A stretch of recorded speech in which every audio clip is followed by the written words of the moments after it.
Bismillahirrahmanirrahim. Assalamualaikum warahmatullahi wabarakatuh.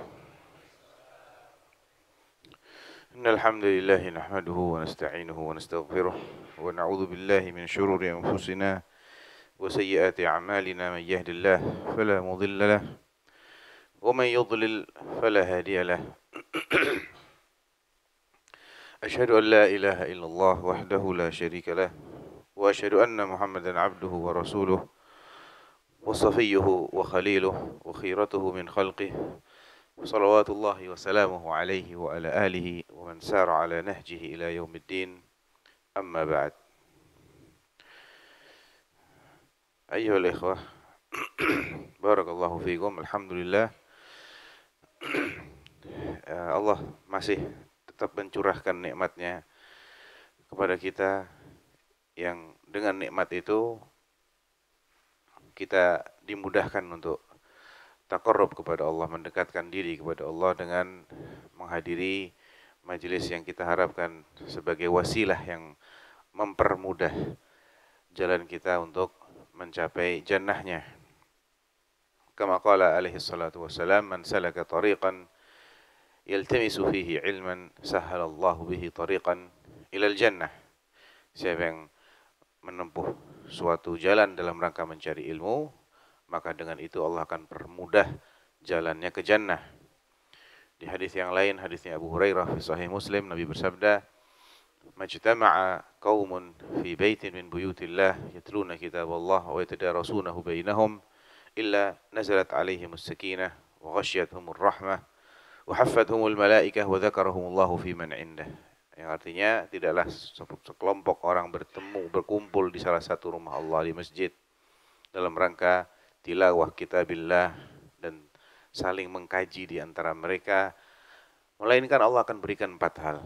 Yang pertama adalah turunnya as-sakinah, perasaan tenang. Cuman kadang-kadang ini efeknya kurang baik gitu ya.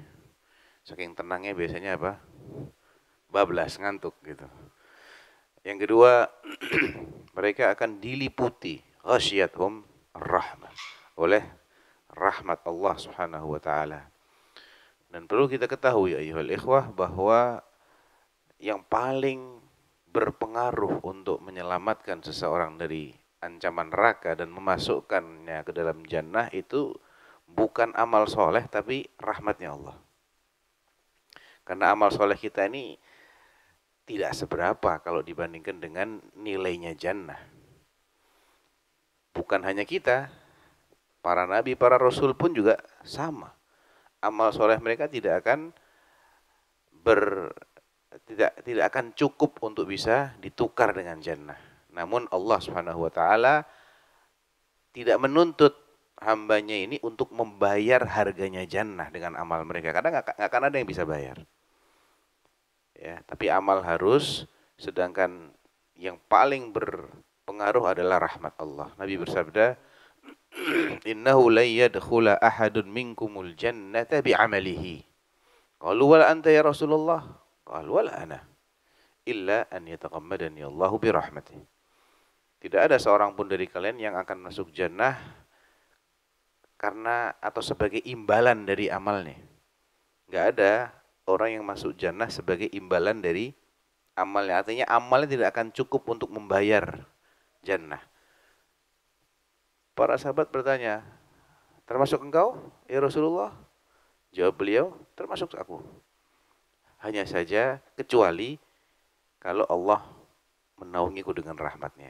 Nah, menghadiri majelis ilmu seperti ini adalah salah satu sebab Allah meliputi kita dengan rahmatnya. Ghasyiyat. Ya. Dari semua sisi rahmat Allah itu akan meliputi. Yang ketiga, wahafathumul malaikah. Para malaikat akan mengelilingi mereka yang hadir di majelis ilmu. Dan ketika suatu tempat itu didatangi oleh malaikat dalam jumlah besar, itu menunjukkan tempat ini adalah tempat yang penuh dengan berkah. Sebagaimana ketika suatu tempat itu dijauhi oleh malaikat, tidak mau malaikat masuk ke situ, maka itu indikator sebaliknya. Berarti banyak sekali keburukan di tempat itu. Dan yang paling berharga dari keempat hal ini adalah yang paling akhir, yaitu wa dzakarahumullahu fi man indah. Allah menyebut-nyebut mereka yang hadir di majelis ilmu di kalangan makhluk Allah yang ada di sisinya, di kalangan para malaikat. Alhamdulillah atas nikmat Allah kita diberi kesempatan untuk menghadiri majelis ini, dan biidznillah kita akan berbicara tentang sebuah hadis yang cukup terkenal, hadisnya Tamim Ad-Dari radhiyallahu anhu, Tamim ibni Aus Ad-Dari radhiyallahu an fi sahih Muslim. Qala Rasulullah sallallahu alaihi wasallam ad-dinun nasihah thalathan. Qulna liman ya Rasulullah? Qala lillah wa li kitabih wa li rasulih wa li a'immatil muslimina wa 'ammatihim. Ad-din an-nasihah. Agama itu sejatinya adalah nasihah. Beliau mengulangnya 3 kali. Agama itu sejatinya adalah nasihah. Agama itu sejatinya adalah nasihah. Maksudnya agama Islam ini. Mereka balik bertanya, nasihat untuk siapa? Nanti akan dijelaskan maksud dari nasihat, supaya kita nggak gagal paham, karena kalau nasihat yang dimaksud adalah nasihat dalam bahasa Indonesia, nanti lucu artinya. Nasihat buat Allah. Emang Allah butuh kita nasihati? Ya, siapa kita mau nasihatin Allah kan? Bukan itu yang dimaksud. Tapi an-nasihah nanti ada keterangan. An-nasihah lillah, untuk Allah, wali kitabihi, untuk kitabullah Al-Quran, wali rasulih, untuk Rasulullah, wali a'immatil muslimina wa ammatihim. Dan berlaku untuk para pemimpin kaum muslimin dan juga kaum muslimin secara umum. Jadi yang dimaksud dengan ad-dinun nasihah, kalimat an-nasihah itu artinya secara garis besar adalah taharri qaulin aw fi'lin fihi salahun li sahibih. Berupaya untuk selalu mengucapkan sesuatu atau melakukan sesuatu yang mendatangkan kemaslahatan bagi diri kita. Namanya nasihat itu. Apa artinya tadi? Berupaya untuk senantiasa mengucapkan atau melakukan sesuatu yang mengandung maslahat bagi diri kita. Itu pengertian dari an-nasihah.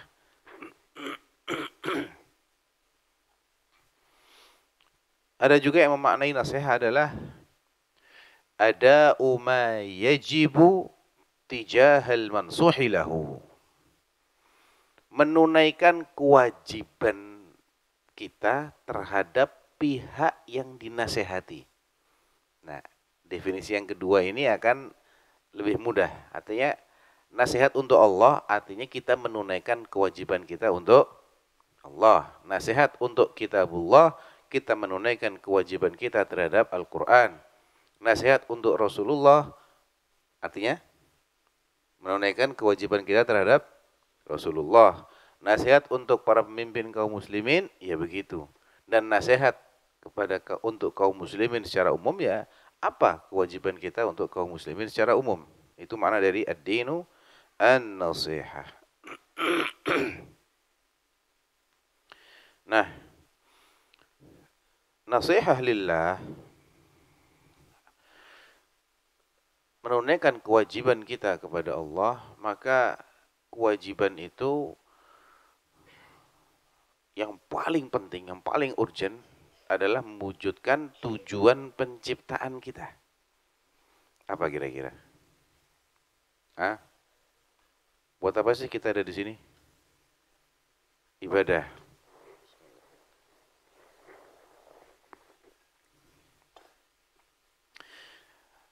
Kita ada di dunia untuk ibadah, betul. Tapi ibadah yang seperti apa yang Allah perintahkan? Jawabnya adalah wa ma umiru illa liya'budullaha mukhlishina lahuddin. Ibadah yang murni hanya untuk Allah, yang tidak tercampuri oleh syirik sama sekali. Itu ibadah yang menjadi tujuan penciptaan kita.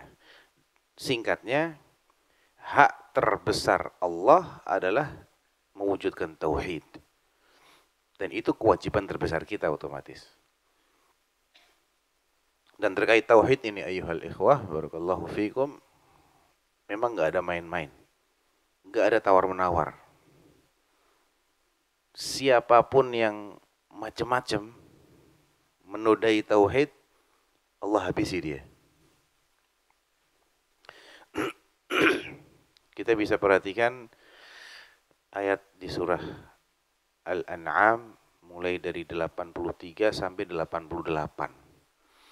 Surah Al-An'am, surat nomor 6, ayatnya mulai 83 sampai 88. Saya ingin antum nyimak ya. Dan kalau melewati nama salah seorang nabi, antum hitung. Misal ketika saya baca ada nama nabi, antum bilang 1. Lewat nama nabi lagi antum bilang 2. Lewat lagi 3. Biar kita tahu ada berapa nabi yang disebut dalam rangkaian ayat ini. Siap ya? Nama-nama nabi hafalkan? Pelajaran SD kok, masa nggak hafal? Ya. Taib. Qala Allah azza wa jalla, a'udzu billahi minasyaitonir rajim. Wa tilka hujjatuna atainaha Ibrahim ala qaumih. Narfa'u darajatin man nasha'. Inna rabbaka hakimun alim. Berapa? 1 ya. Taib. Wa wahabna lahu Ishaqa wa Yaquba kullan hadaina wa Nuhan hadaina min qabl wa min dhurriyyatihi Dawud wa Sulaiman wa Ayyub wa Yunus wa Ayyub wa Yusuf. Berapa?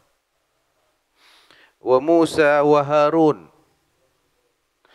Wa kadzalika najzil muhsinin wa Zakaria wa Yahya wa Isa wa Ilyas kullum minas salihin. Berapa? Wa Ismail wal Yasa'. Ilyasa nama nabi ya. Wa Yunus wa Luta. Berapa total? 18. Belum titik. Udah 18 nabi disebut ya.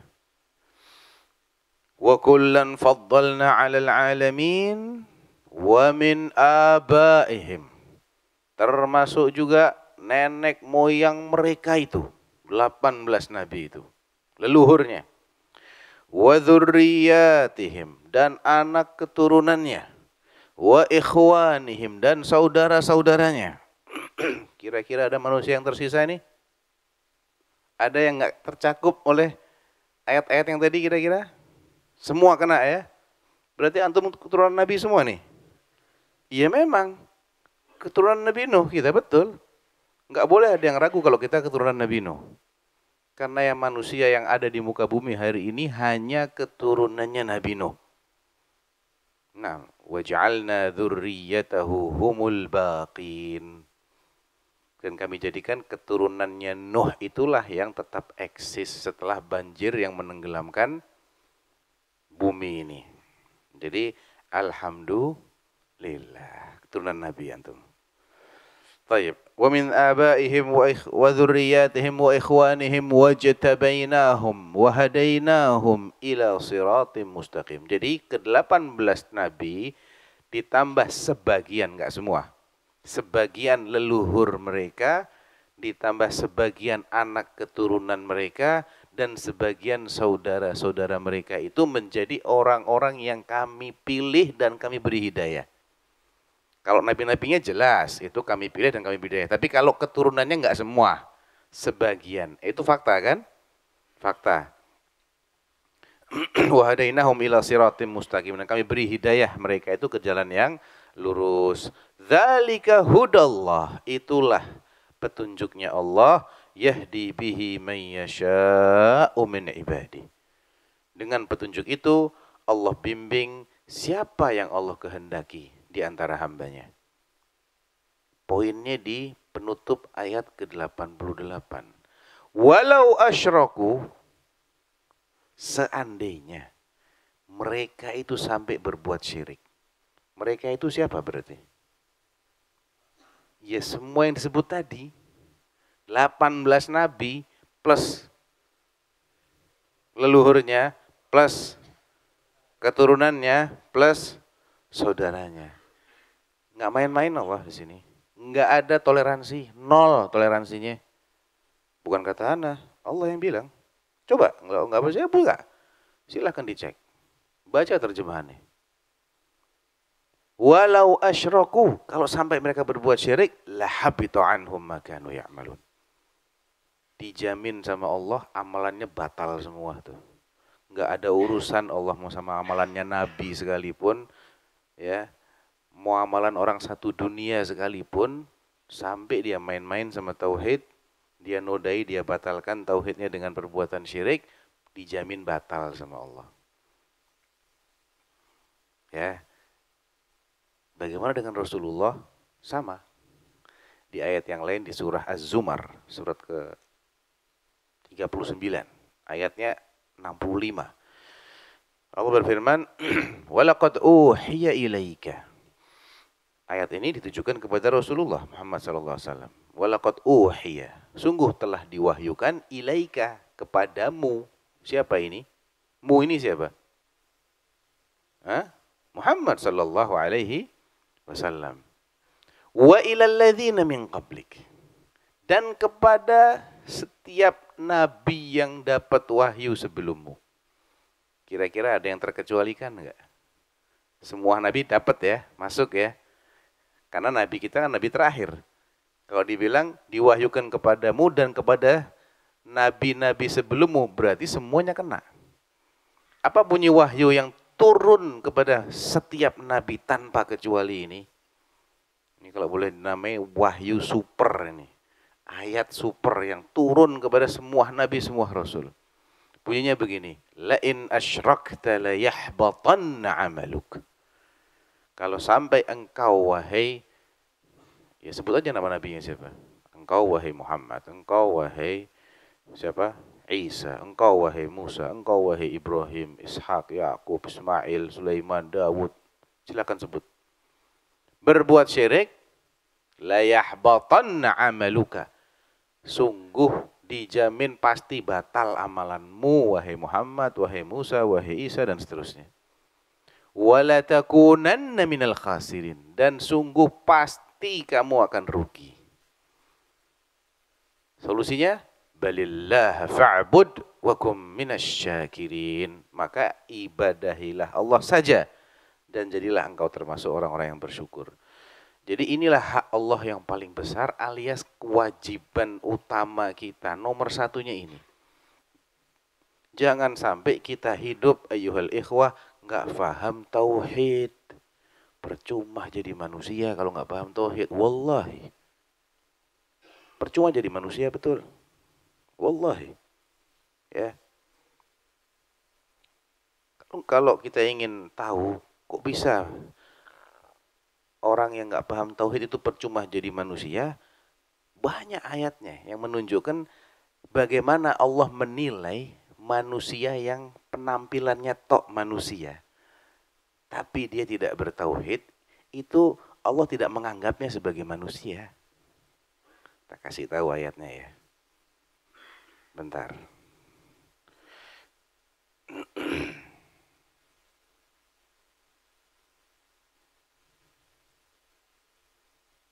Al-Furqan surat ke-25 ya, surat Al-Furqan ayat 44.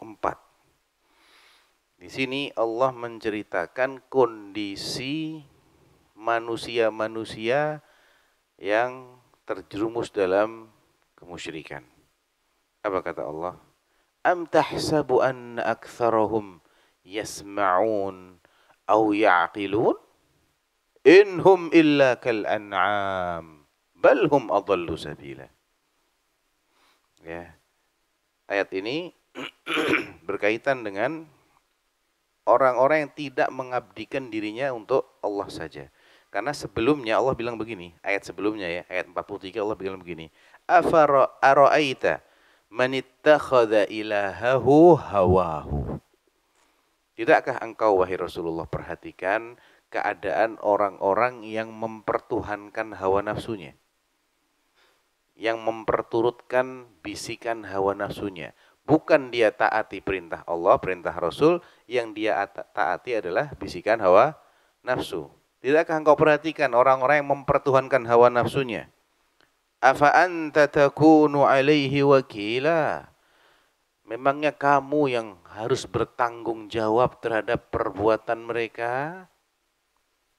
Baru Allah mengatakan, am tahsabu anna aktsarahum yasma'una aw yaqilun?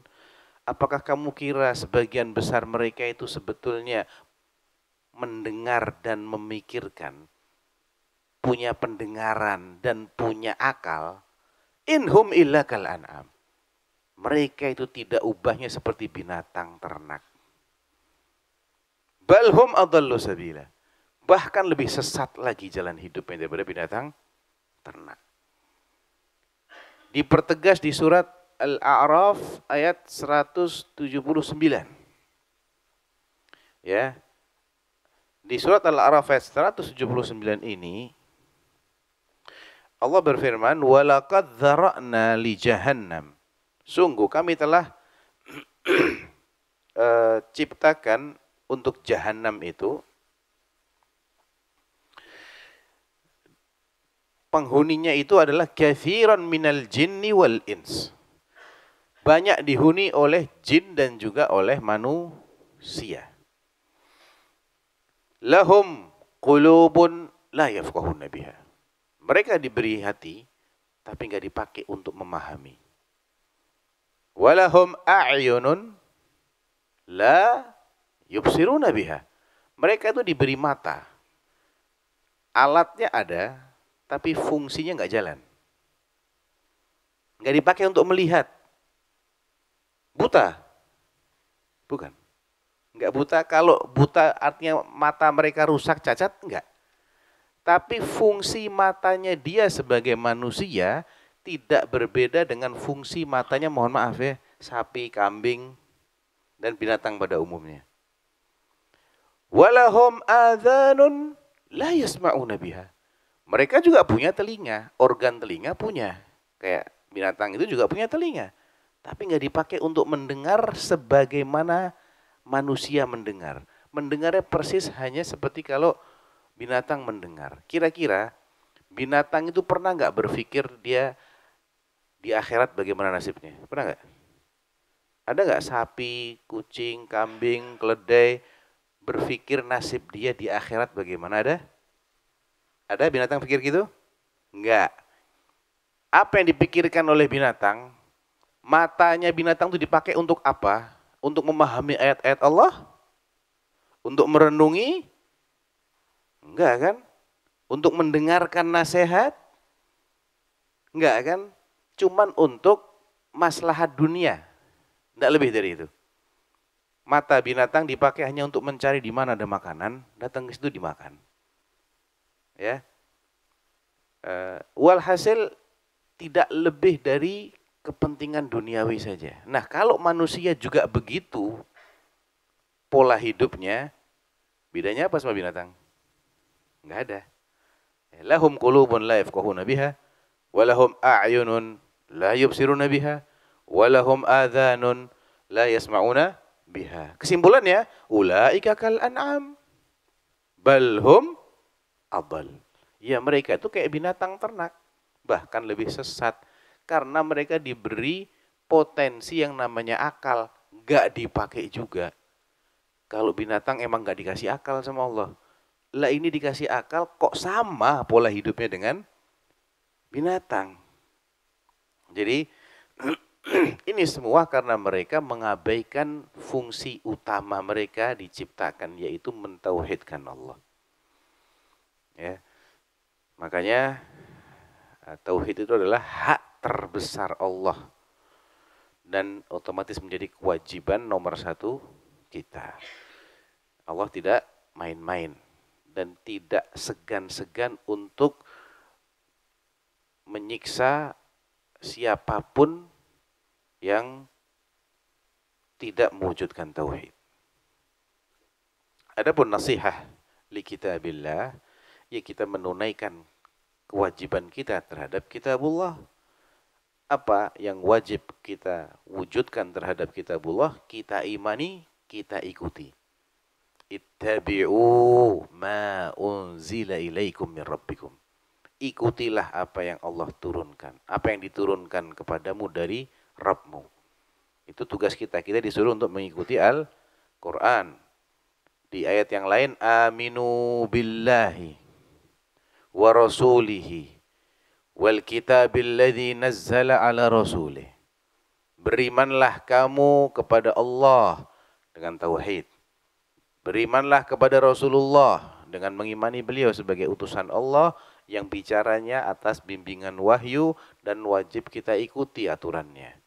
Dan kepada kitab yang Allah turunkan. Jadi termasuk tugas kita adalah mengimani Al-Quran. Jadi Al-Quran itu secara garis besar, ayyuhal ikhwah, kandungannya cuma dua sebetulnya. Kandungan Al-Quran secara garis besar itu dua. Satu, akhbar. Yang kedua, ahkam. Berita-berita, maka kewajibannya kita percayai, titik. Yang kedua, ahkam, aturan. Bagaimana kewajiban kita terhadap aturan? Ya kita menyesuaikan aturannya nyuruh apa. Oh, mewajibkan A, B, C, D, E. Kerjakan semaksimal kemampuan kita. Oh, mengharamkan 1, 2, 3, 4. Jauhi. Oh, menganjurkan. Sebaiknya dikerjakan. Oh, memakruhkan. Sebaiknya apa? Dijauhi, ditinggalkan. Membolehkan. Ya silakan. Boleh. Kerjakan boleh. Enggak juga enggak apa-apa. Itu namanya nasihah li kitabillah. Nah, untuk bisa mengikuti ya kita mesti paham lah. Mesti paham. Kalau enggak paham, apa yang mau diikuti? Ya, makanya ini mendorong kita untuk mempelajari ilmu-ilmu yang memudahkan kita untuk memahami Al-Quran.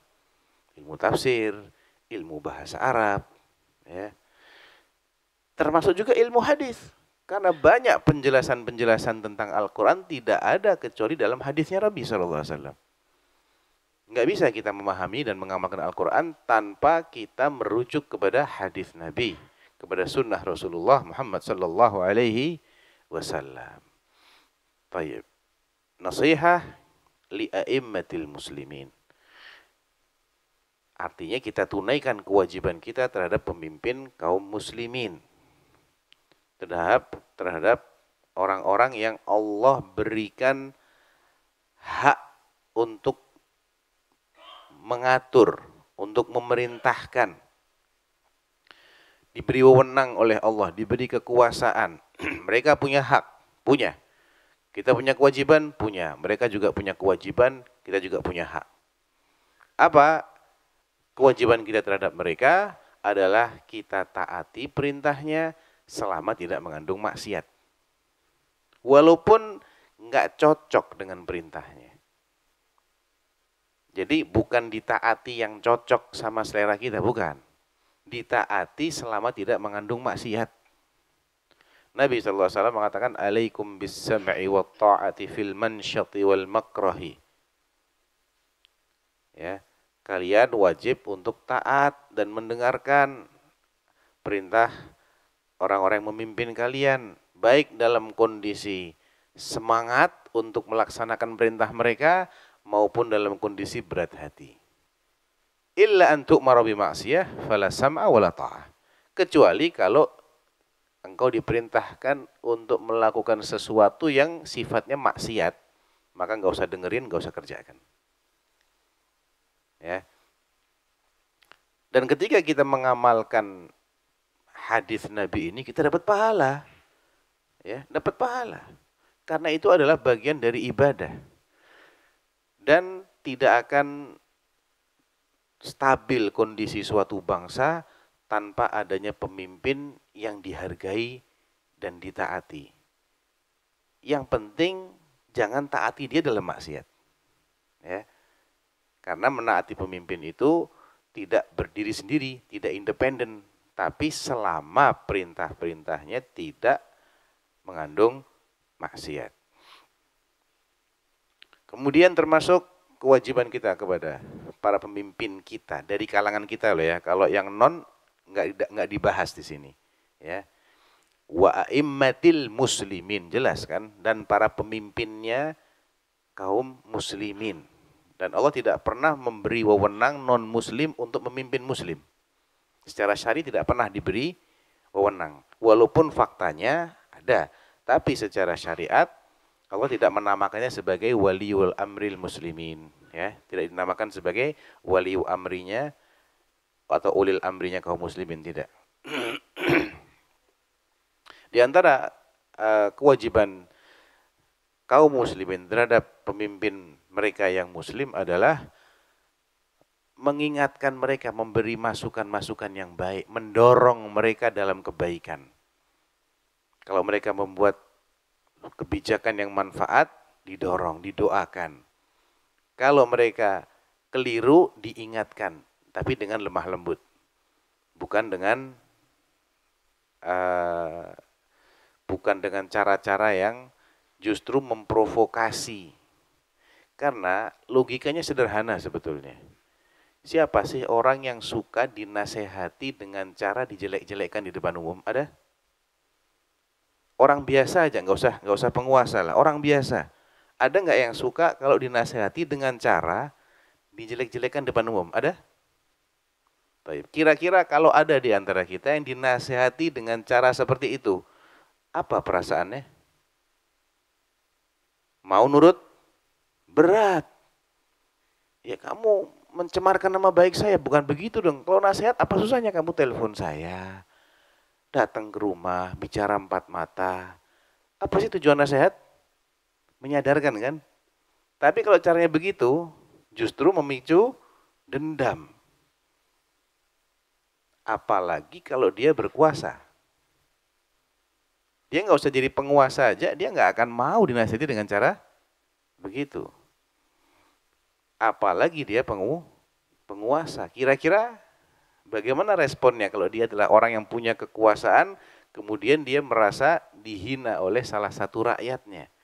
Ya, justru yang akan menegur dan menasehati ini yang kena batunya. Dan yang dinasehati gengsi untuk nurut.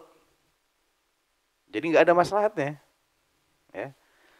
Oleh karena itu, ketika Allah SWT menyuruh Musa dan Harun alaihi wassalatu wassalam. Dan perlu kita pahami ayyuhal ikhwah bahwa Musa dan Harun adalah dua orang paling alim, paling soleh, paling dicintai Allah di muka bumi kala itu. Enggak ada manusia yang lebih alim, lebih soleh dan lebih dicintai oleh Allah di muka bumi kala itu melebihi dua orang Rasul ini, Musa dan Harun.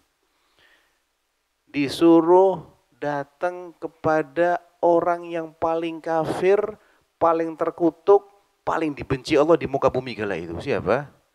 Fir'aun. Ya. Dan Fir'aun ini memang citranya udah buruk banget. Sampai orang kafir pun dibilang Fir'aun kamu, marah dia. Ya karena nama Fir'aun itu identik dengan pemimpin diktator kejam. Ya. Walaupun dia kafir, dijulukin Fir'aun pun nggak terima dia. Saking jeleknya citranya si Fir'aun ini. Apa kata Allah di surah Thaha? Idhab anta wa akhuka bi ayati. Pergilah engkau dan saudaramu membawa ayat-ayatku. Wala taniya fi dzikri, dan jangan berhenti mengingatku, berzikir. Idhaba ila Fir'aun. Pergilah kalian berdua kepada Fir'aun. Innahu tagha. Dia sudah kelewat batas. Faqula lahu qawlan layyinan. Dan ucapan yang lembut kepadanya. Coba, kurang apa ini? Udah kafirnya, kejamnya kayak gitu. Kalau namanya nasihat tetap sama. Yang namanya nasihat itu lemah lembut. Yang dinasihati ini, tahu track recordnya kayak apa? Ngaku sebagai Tuhan.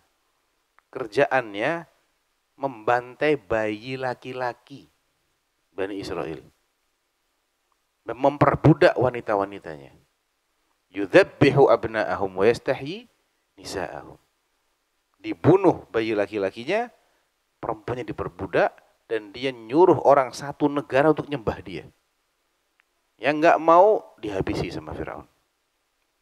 Dan ancaman kepada orang-orang yang tidak mau tunduk kepada perintahnya, fala uqatti'anna aydiyakum wa arjulakum min khilafin wa la usallibannakum fi judhu'in nakhl. Ketika tukang sihir yang disuruh menghadapi Musa ini ternyata malah taubat dan masuk Islam, diancam semua sama Firaun. Saya akan potong tangan dan kaki kalian secara bersilangan, kemudian saya salib badan kalian di batang kurma.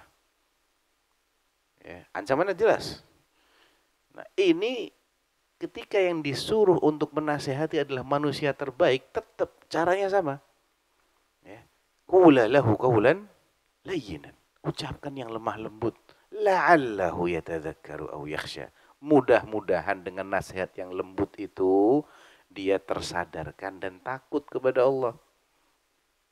Di surat yang lain, surat Al-Ghashiyah, hal ataka hadithu Musa idh nadahu rabbuhu bil wadil muqaddasi tuwa idhhab ila fir'auna innahu tagha faqul hal laka ila an tazakka wa ahdiyaka ila rabbika fatakhsha. Lembut banget loh itu. Hal laka, mau enggak Bapak saya ajak untuk membersihkan diri? Ayo Bapak saya ajak membersihkan diri yuk. Lembut kan? Ayo Pak, saya bimbing Bapak untuk menjadi hamba Allah yang benar. Wa ahdiyaka ila rabbik. Saya bimbing engkau menuju Rabbmu. Fatakhsha, sehingga engkau menjadi orang yang takut. Perkara dia nerima, dia enggak nerima, itu bukan tugas kita. Ya, kewajiban kita adalah menasihati. Caranya yang benar, lemah lembut. Makanya dalam biografinya Harun ar-Rasyid, ya, Khalifah Bani Abbas yang sangat terkenal itu, di masa dia adalah puncak kejayaan Daulah Abbasiyah. Suatu ketika di musim haji, ketika sedang sa'i antara Safa dan Marwah, biasa ya kalau Amirul Mukminin gitu ya, haji mesti banyak rombongan yang bersama dengan beliau. Ada salah seorang yang memanggil namanya. Di Bukit Safa atau di Bukit Marwah dia teriak, "Ya Harun!" Katanya dipanggil namanya. Langsung dia noleh, "Labbaik, ada apa?" "Inni nasihuka wa musyaddidun 'alaika bin nasihah." Saya akan nasihati kamu ya di depan umum ini. Dan saya akan keras dalam menasihatimu. Sebelum dilanjut, ditegur sama Harun. Ya hadza, innaka lastaka fika Musa, inni lastuka Fir'aun, walastaka Musa. Aku enggak kayak Fir'aun, dan kau juga bukan Musa. Paham maksudnya? Sejahat-jahatnya aku, sedolim-dolimnya aku, enggak sampai kedolimannya seperti Fir'aun, dan sesoleh-solehnya kamu juga enggak mencapai solehnya Musa. Musa aja lemah lembut nasihatin Fir'aun. Masa kau mau keras-keras nasihatin aku? Nah, jadi tetap sama, ya ikhwah. Nasihati dengan cara yang baik, perkara diterima enggak diterima bukan urusan antum. Ya. Yang penting caranya benar. Adapun nasihat li'ammatil muslimin, untuk kaum muslimin secara khusus, secara umum, ya kita menunaikan kewajiban kita terhadap sesama muslim. Ya, apa hak mereka? Hak mereka untuk kita tolong, kita bela, Kalau kita muamalah sama mereka, penuhi haknya. Jangan ada manipulasi, jangan ada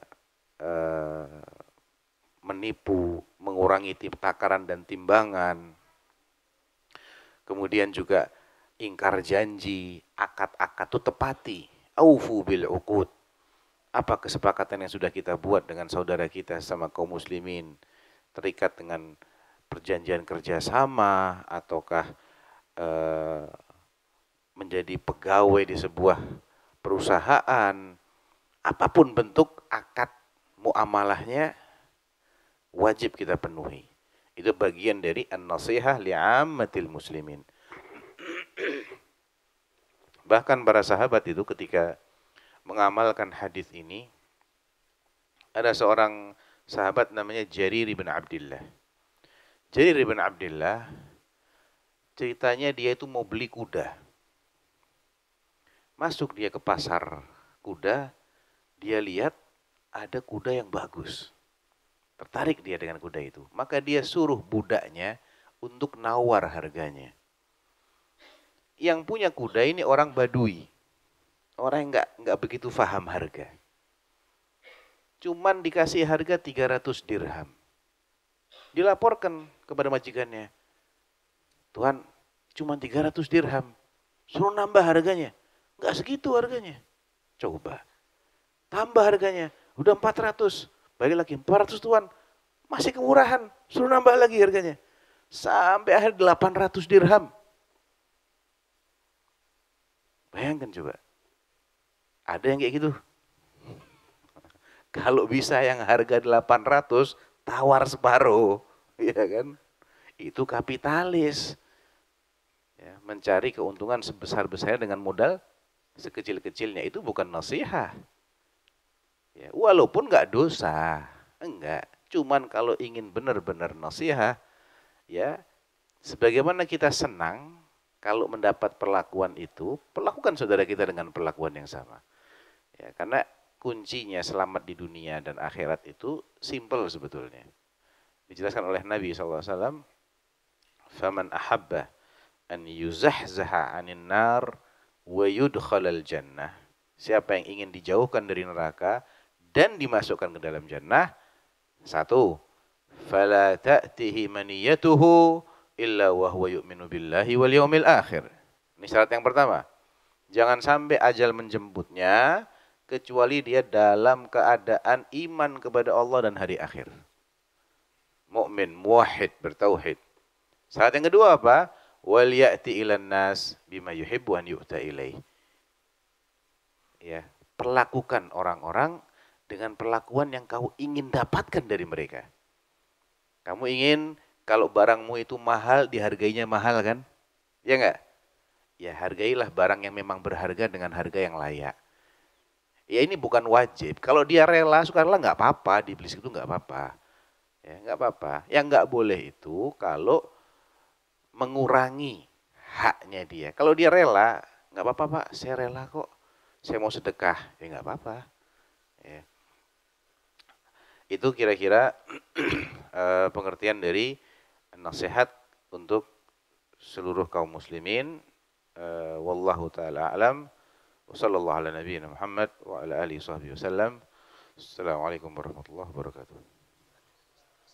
Oh, bukan masuk adzan waktu. Oh, baik.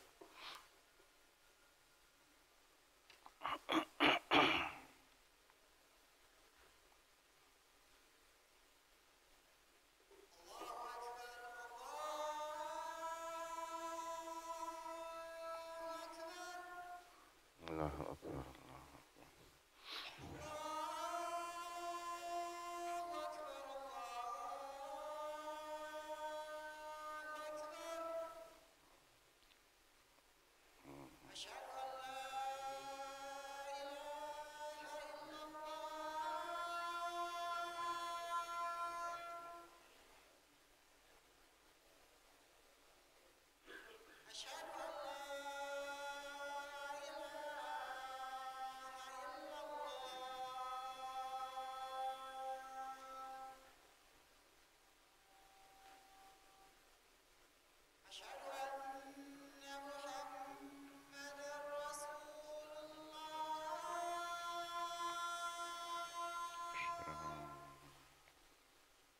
Rasulullah.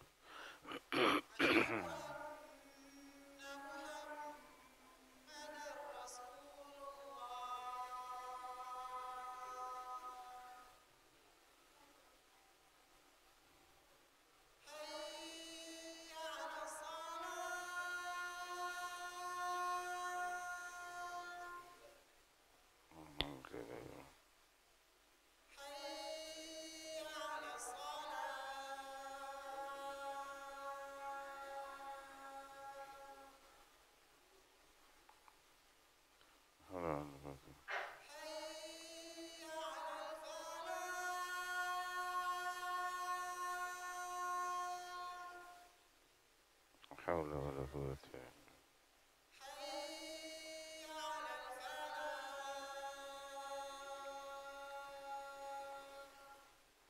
لا حول ولا قوة إلا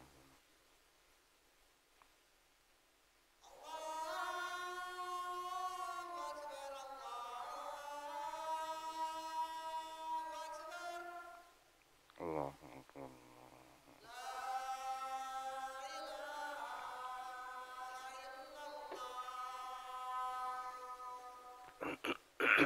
لا إله إلا الله محمد رسول الله. اللهم رب هذه الدعوة التامة والصلاة القائمة محمد وبعث المقام محمود الذي رضيت بالله.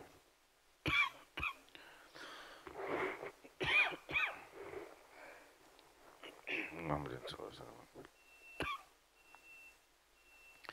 Baik, mungkin kita manfaatkan beberapa menit untuk jika ada yang kurang jelas mau ditanyakan silahkan.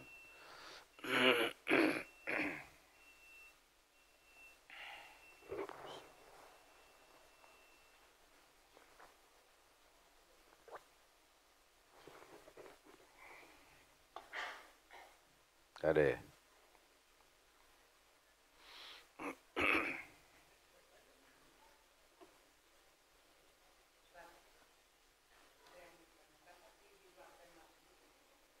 Sedikit Pak ya. Kalau sedikit nggak apa-apa Pak.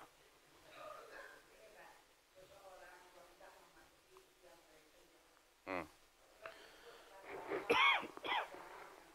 Hmm. Hmm. Hmm. Hmm.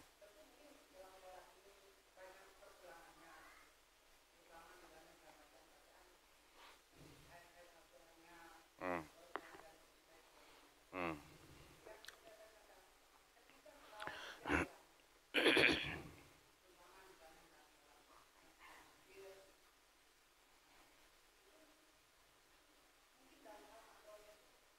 Nggak pas ya.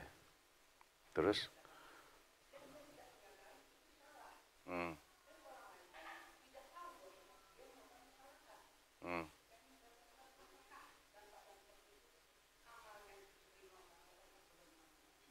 Ya. Baik. Jawabannya adalah fattaqullaha mastata'tum. Kita diperintahkan untuk bertakwa kepada Allah alias menjalankan apa yang diperintahkan oleh Allah dan menjauhi yang dilarang semaksimal kemampuan kita. Jadi kalau kemampuannya ya belum bisa maksimal, tapi dia proses belajar terus dia kerjakan. Ini yang penting Pak. Belajarnya jangan di stop. Ya. Kalau hasil itu harus by proses memang. Dan selama prosesnya masih dia kerjakan dengan semaksimal mungkin, tetap ada pahalanya. Dalilnya apa? Hadis Nabi yang sahih yang mengatakan alladzi yaqra'ul Qur'ana wa huwa mahirun ma'as safaratil kiramil bararah. Orang yang membaca Al-Qur'an dengan jago, dengan lihai, dia akan bersama para malaikat yang mulia. Walladzi yaqra'ul Qur'ana wa huwa yatata'ta'u fihi wa huwa 'alaihi syaqqun lahu ajran ajrul qira'ati wa ajrul masyaqqah. Adapun yang bacanya masih terbata-bata, kesulitan, dia dapat 2 pahala. Pahala bacanya itu sendiri walaupun tidak akan sebaik yang pertama kan. dan pahala kesulitan yang dia hadapi selama belajar. Yang penting dia terus istiqomah aja. Kesalahan yang dia lakukan tanpa dia sadari dan juga tidak ada yang menegur karena mungkin satu masjid juga kurang lebih kayak dia, ya insya Allah tidak akan kenapa-kenapa. Ya, yang penting istiqomah belajarnya. Adapun diterima apa tidak, husnudzon aja. Husnudzon diterima insya Allah. Ya. Nah, ada lagi?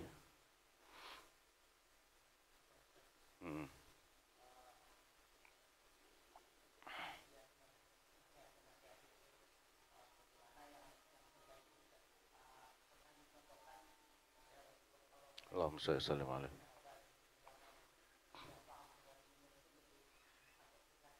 Ya, ya.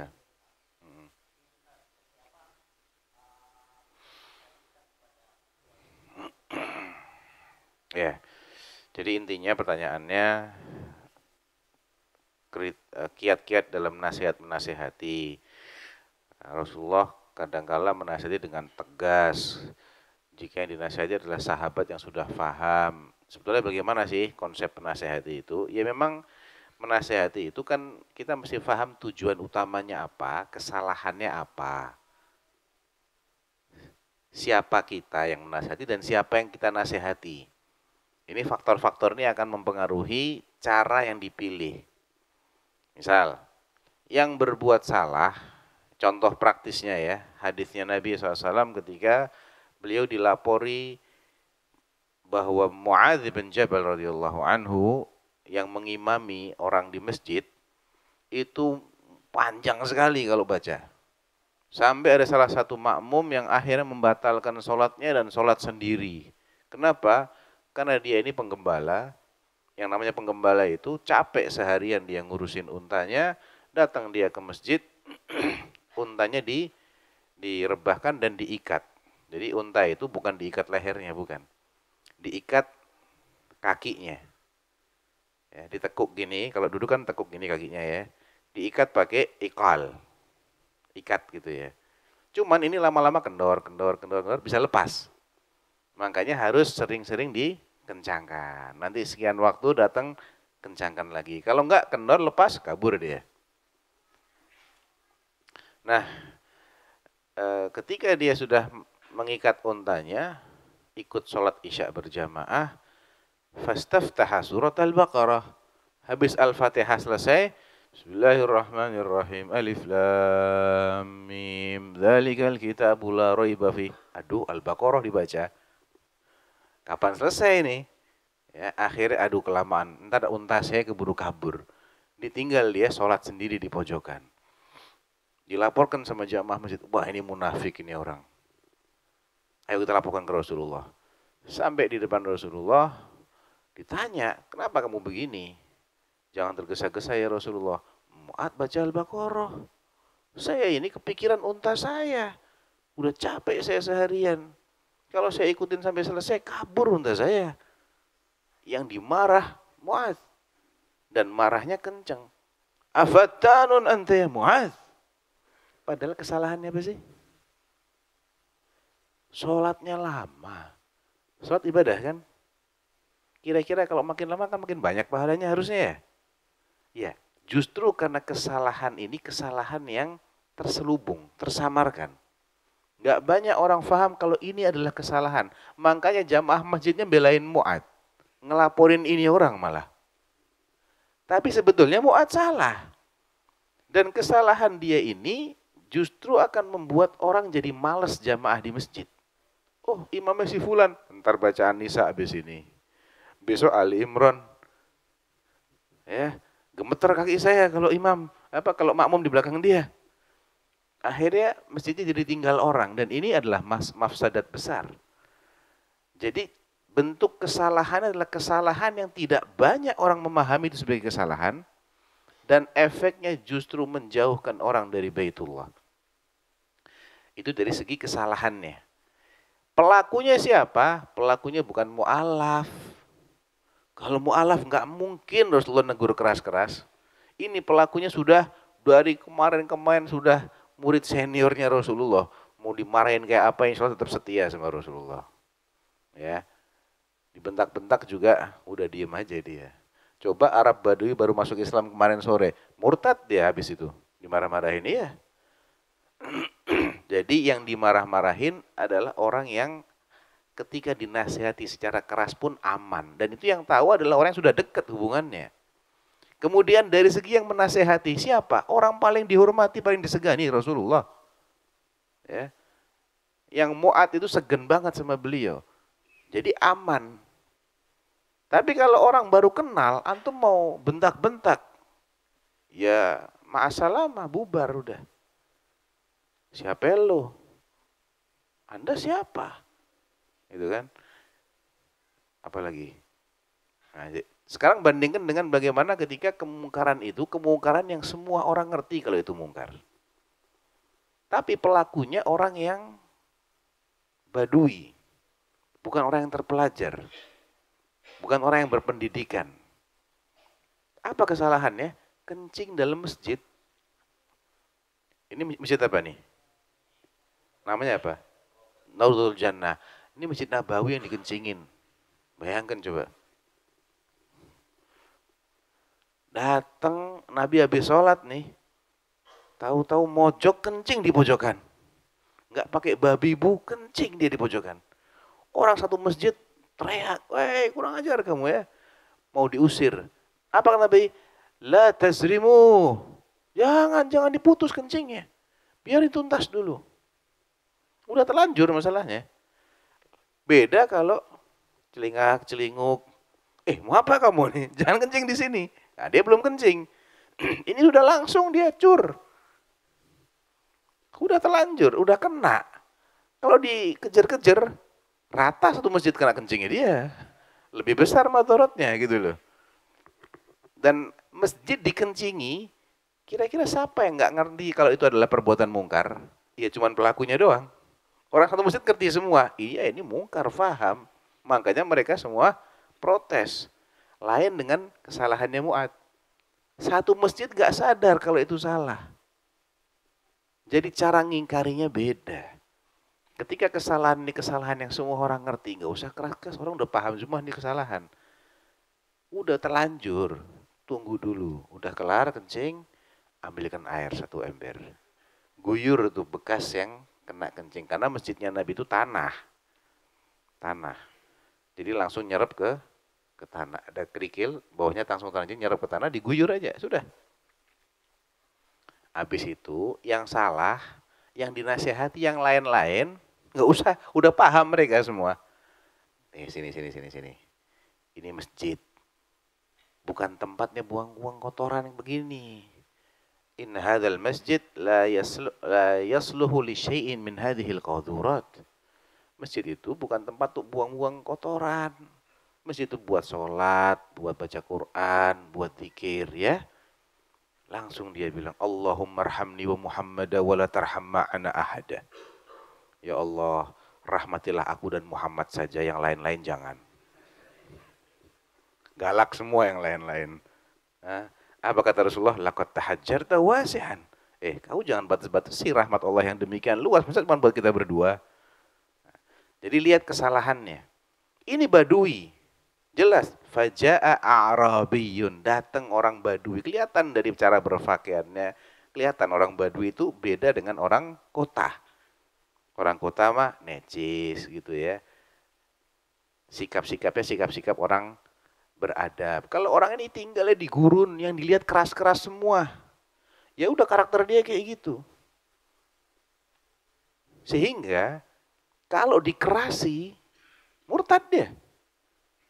Apa kata Allah? Al-a'rabu asyaddu kufran wa nifaqan. Wa ajdaru alla ya'lama hududa ma anzalallahu ala rasulih. Orang-orang Badui itu memang lebih keras kekufurannya dan kemunafikannya dan lebih pantas kalau nggak ngerti aturan-aturan Allah. Emang mereka tinggal di tempat yang jauh dari pusat ilmu. Maka disesuaikan dengan latar belakang pelakunya, itu penting. Ya. Jadi ada kalanya lemah lembut, kalau memang kesalahan itu kesalahan yang dia belum ngerti kalau itu salah. Kayak Fir'aun ini nggak ngerti kalau itu salah. Karena selama ini nggak ada yang negur dia. Ya, nggak ada yang negur dia. Makanya ketika dikatakan dinasihati, dia menolak. Intinya dengan cara apa itu mengikuti jenis kesalahan, siapa pelakunya, latar belakang dia bagaimana, kemudian siapa yang menasehati. Kalau yang menasehati itu di bawah yang dinasehati, wajib lemah lembut. Artinya secara kekuasaan dia di bawah, ya, yang dinasihati adalah orang yang memang kedudukannya lebih tinggi, maka nasihati dengan lemah lembut. Tapi ketika yang menasihati adalah pimpinannya, ya dia bisa menyesuaikan. Ya, dia bisa menyesuaikan.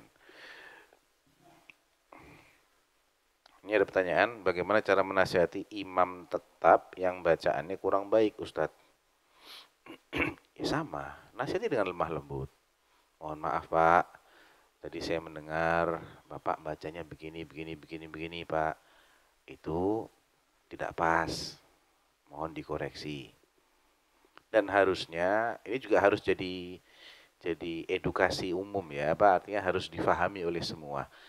Yang paling berwenang untuk menjadi imam itu adalah yang paling baik bacaannya, bukan yang paling sepuh. Di kita kan paling sepuh biasanya ya, bukan. Yang paling baik bacaannya, walaupun dia paling muda. Itu aturannya begitu. Jadi nasihatin dengan baik. Kalau dia tidak mau, dia yang tanggung jawab sama Allah. Dan bagi orang yang bacaan dia lebih baik daripada bacaan imamnya, dia boleh beralih ke masjid lain. Karena menurut madhab Syafi'i, disebutkan oleh An-Nawawi dalam kitabnya Al-Majmu' Syarah Al-Muhadzab, beliau mengatakan wala tasihhu imamatul al-thagh illa li amthalihi. Tidak sah seorang yang cadel menjadi imam kecuali bagi jamaah yang cadel kayak dia. Tahu cadel? Pelo istilah. Orang Jawa bilang pelo, nggak bisa bilang R. Ya, sedangkan dalam surat Al-Fatihah itu banyak huruf ro. Dan baca Al-Fatihah itu adalah rukun sholat. Nggak boleh ada yang namanya lahan jali. Lahan jali itu merubah bunyi huruf sampai pindah makhraj. Kalau cadel, gimana baca? Bismillahirrahmanirrahim. Jadi wow. Bismillahirrahmanirrahim. Nggak bisa dia bilang ro, nggak bisa. Habis itu ketemu lagi. Alhamdulillahi wabbil alamin. Kacau semua Al-Fatihahnya. Nah dia hanya boleh jadi imam kalau jamaahnya cadel semua kayak dia. Ya, khusus masjid orang cadel. Kasih di depan. Ya, jangan sholat di sini kalau Anda tidak cadel, kecuali Anda jadi imam. Betul, itu An-Nawawi bilang begitu. Dan ini bisa dikiaskan kepada orang-orang yang tidak bisa mengucapkan huruf yang lain. Masing-masing daerah punya keunikan sendiri-sendiri. Ya, ada yang bisa mengucap huruf ain, tapi huruf fa-nya jadi P. Tahu orang mana tuh? Hah? Betawi juga katanya. Ya. Ada yang sebaliknya, fa-nya bagus, tapi ainnya jadi ngain. Orang Jawa tuh. Udah yang merasa kayak gini, jangan maksa jadi imam. Kasih, mau dia orang Afrika, mau apa, kalau dia lebih bagus silahkan jadi imam. Ini aturan syariatnya begini. Ya. Karena ini akan mempengaruhi keabsahan sholat si makmum. Ya, itu wallahu taala alam. Wassallallahu ala nabiyyina Muhammad wa ala alihi wa sahbihi wasallam. Subhanakallahumma wa bihamdik asyhadu an la ilaha illa anta astaghfiruka wa atubu ilaik. Assalamualaikum warahmatullahi wabarakatuh.